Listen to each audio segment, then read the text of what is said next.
All right, what is going on, Stock Card Fiends? Hopefully, you guys are having a wonderful day. And today, I wanted to talk about the idea of safety in a market that is down. So, I see a lot of people talking about a lot of different things that they're putting their money into, that they're switching their portfolio over to. At the end of the day, it's all a bit strange to me. It really is. So, I see people talking about this as we're after a year of the market sort of dipping. And now people are talking about, oh well, what should I go to? What's actually safe in the market? And it's so silly because realistically, now is not the time to think about that. That was a year ago when the market was booming. When the market's booming, you're supposed to think, okay, well, what's actually safe? Like, what can I go to that has the least amount of downside? Because if there is a retracement, you have to be ready for that. You cannot be preparing for a retracement after the retracements basically happen. Now, of course, markets could always go further down, but we're seeing, in general, the market's more stable than it has been. And what I think is happening is a lot of people are trying to chase returns. They're trying to play the same game that went on last year. If you look at Instagram, if you look at YouTube, if you look at whatever social media website you prefer, maybe Discord, there's a lot of people posting a lot of parallels, a lot of inserts, a lot of lesser pop things. Some people went to vintage. There's a lot of places that people have gone to feel more secure. But at the end of the day, they only feel more secure because they see other people doing it. And so if other people are doing it, then that must mean it's good. But that's how we got in this entire situation in the first place, where everything was going up and base was crazy and all that jazz. And that's how the market roared, and that's how markets are still roaring. Something I like to always parallel soccer cards with is Pokemon, because Pokemon is something I know, and it's something I enjoy, and it's something I collect. A lot of people in the market don't really understand collecting at all. They just see the market as stocks, and that is detrimental. Because when it comes to Pokemon, last year with the Logan Paul whatnot, if you guys don't follow, Logan Paul got in Pokemon, it boomed, and during that time I was like, well, yeah, there's no way I'm touching any of this. It's too expensive and it'll come back down. Now, a lot of the items that I liked are 50, 75% on discount from what they were then. Now, is it still a good price? I think they could go a bit lower, but I still see it as sort of a buying opportunity because I like the cards and they've dropped a lot. And so they're more attainable than they were before. And soccer cards I was buying back then haven't dipped as much, so maybe I could switch on over to a little bit of Pokemon. All that to say, the reason I like that discount is because I like the cards and I like Pokemon and I enjoy collecting it. And so when I see something fall 50, 75% in Pokemon, I'm like, okay, well now that's more enticing. While I'm sure there are Pokemon cards that have gone up 50% in the last year, I'm not going to go after those because if I wasn't buying them last year, why would I buy them now for an increased price? All that to say, that's what people are doing in soccer cards. That's what people are trying to push in soccer cards. A lot of people will tell you right now, hey, vintage is the way to go. Hey, these low-numbered parallels are the way to go.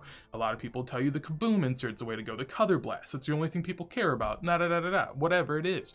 And it's so silly to me because those things have typically done well. The things everyone's trying to sell you on right now are the things that have done well in the last year. And sure, it makes sense, you know, if it's done well in the last year, it probably had some decent fundamentals, or it just had enough hype of people that want to get into it and get away from the casual stuff. And if that's the case, why are you buying those cards at a premium now and selling all of your other stuff that has dipped substantially? It's hard to wrap my mind around, really. I don't get it. What it shows me is that still a lot of people in the market purely see things as an investment standpoint. And they say, okay, well, what's been like that? That's how we got here in the first place. The way we got here in the first place is by people looking around and saying, oh, what's been doing good? Oh, base stuff's been doing good. Okay, let's all go buy base stuff. And then it hits this peak and then it drops. Now that base stuff isn't doing good, everyone looks around and says, oh, well, what's doing good now? What is it? Oh, it's the low numbered stuff. It's the inserts. It's the vintage. Okay, well, let's all run to vintage. And this is the ebbs and flows of the market just right in front of you. And if you can't see that, take a step back sometime, maybe, you know, view it from a third person perspective and see the market as it is, see what the people are doing, and try to rationalize why they're doing what they're doing.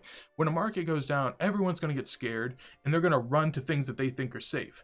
But realistically, if everyone runs the things that they think are safe, those things are then going to hit what is a relative peak, and then they're going to dip as well. Once a market's back and flowing, then there's going to be less need to go into those types of things. And people are going to run into the same situation again where they're like, oh, well, these aren't the things that have returns, so now I'm selling those and I'm going to these. And you cannot be constantly following the market. You have to be predicting where the market's going to go. You have to have maybe a collector mindset. You have to do your own thing, basically, is what I'm saying. A lot of people hop on Instagram, they hop on whatever social media they like, they see what everyone's collecting, they're like, okay, well, that's what I'm collecting. No.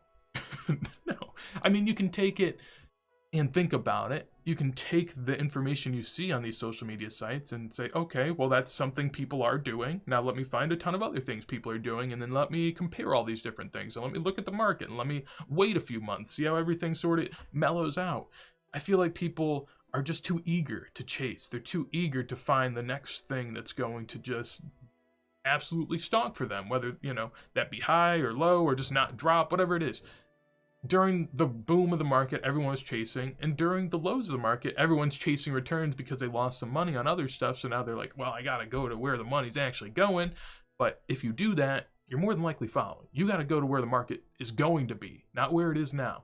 And so, I just want to warn people, you'll see a lot of people posting kabooms is sort of one thing I've seen a ton of. You'll see gold, like the kaboom and gold craze in the last year is wild, because realistically, there's so many better cards than Kaboom. Like, the only reason Kabooms are really all that is because people flex them on Instagram as if they're something. If they weren't worth what they are and people didn't flex them all the time on Instagram, to be honest with you, I wouldn't even really care about them. I don't think that they hold that much significance.